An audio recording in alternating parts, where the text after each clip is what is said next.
மகனே, நீ இன்று சோர்ந்து நிற்பதை நான் காண்கிறேன். உன் மனதில் எத்தனை காயங்கள் இருக்கின்றன என்பதையும் நான் அறிவேன்.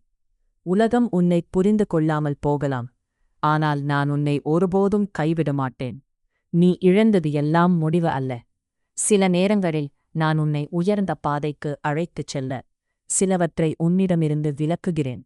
இன்று உன் கண்களில் கண்ணீர் இருக்கலாம், ஆனால் நாளை அதே கண்களில் மகிழ்ச்சி மலரும். இருள் அதிகமாக இருக்கும் நேரமே விடியல் நெருக்கத்தில் இருப்பதற்கான அறிகுறி. அதுபோல உன் துன்பம் அதிகமாக இருப்பது உன் நல்ல காலம் நெருங்கிவிட்டதற்கான அடையாளம்.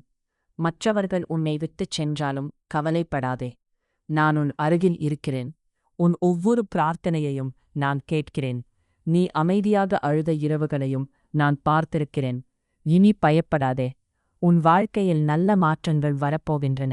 உடைந்த மனம் மீண்டும் பலம் பெறும். இழந்த நம்பிக்கை மீண்டும் மலரும். நீ நினைத்ததை விட பெரிய ஆசீர்வாதம் உன்னை தேடி வரும். ஆகவே தலையை குனியாதே, மனத்தை உடைக்காதே. என் மீது நம்பிக்கை வைத்து முன்னேறு.